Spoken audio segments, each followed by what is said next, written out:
বিয়ে বাড়িতে মাছ খেতে যতটা টেস্ট লাগে বাড়িতে রান্না করলে কিন্তু ততটা টেস্ট লাগে না। কিন্তু বিয়ে বাড়ির মতো স্বাদ যদি বাড়িতে বসেই পাওয়া যায় তাহলে কেমন হয়। তো হ্যালো এভরিওয়ান, জিতুস মম কিচেনে তোমাদের আবারও স্বাগতম। তো আজ কিন্তু তোমাদের সঙ্গে শেয়ার করব রুই মাছের অসাধারণ একটা রেসিপি, যেটার স্বাদ হবে একেবারে বিয়ে বাড়ির মতো। তো চলো বেশি কথা না বাড়িয়ে চলে যাই ফুল রেসিপিতে। তো বিয়ে বাড়ির স্টাইল রুই মাছ রেসিপিটা করার জন্য কিন্তু আমি দেখছো মিডিয়াম সাইজের এই যে রুই মাছ নিয়ে নিয়েছি। রুই মাছগুলোকে কিন্তু আমি গোল গোল করে এইভাবেই কেটে নিয়েছি, একটু মোটামুটি বড় সাইজ রেখেছি। আসলে বিয়ে বাড়িতে যেহেতু একটু বড় সাইজের মাছই দেওয়া হয়, রেগুলার রান্না করে খাওয়ার ক্ষেত্রে আমরা কিন্তু অত বড় মাছ ইউজ করি না, সেই ক্ষেত্রে মিডিয়াম পিস করে কিন্তু আমি মাছগুলোকে কেটে নিয়েছি।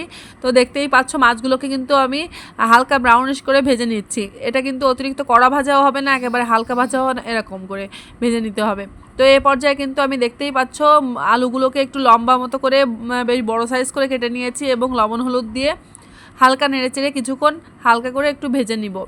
তো যেহেতু একটু বড় আলু, এটা কিন্তু একটু ভেজে নিলেই খেতে বেশ টেস্ট লাগে। আর যেহেতু আমি একটু স্পেশাল করেই রান্না করছি, যেহেতু এটা বিয়েবাড়ি স্টাইলে, তো একটু তো রান্নার ভিতরে স্পেশালিটি থাকতে হবে, তাই না?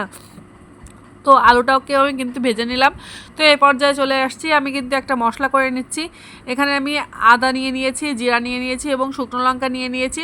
তো এগুলো কিন্তু আমি ভালো করে বাটানোড়াতে পিষে কিন্তু একটা পেস্ট করে নিব।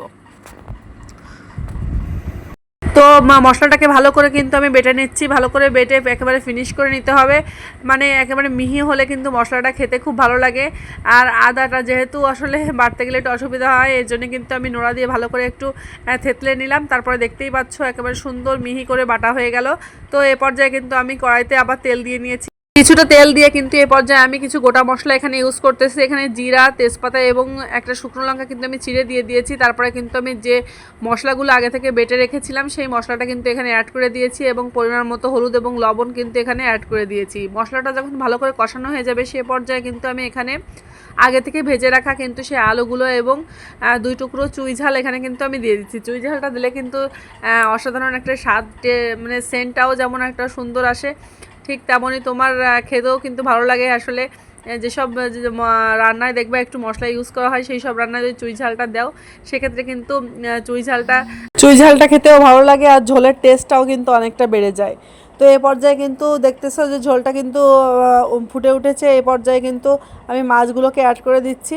তো অনেকগুলো মাছ যেহেতু একটু আগেই আমি দিয়ে দিচ্ছি, আর মাছগুলো দেওয়ার পরে একটু কিছুক্ষণ জাল করে নিব। ভালো করে কিছুক্ষণ জাল করে নেওয়ার পরে কিন্তু আমি অ্যাড করে দিব গোটা গরম মশলা। আমি কিন্তু বেটে নিয়েছি, সেই গোটা গরম মশলা আমি কিন্তু বাটা মশলাটা এখানে আমি ইউজ করব। দেখছো ঝোলটা কিন্তু অনেকটা কমে এসেছে।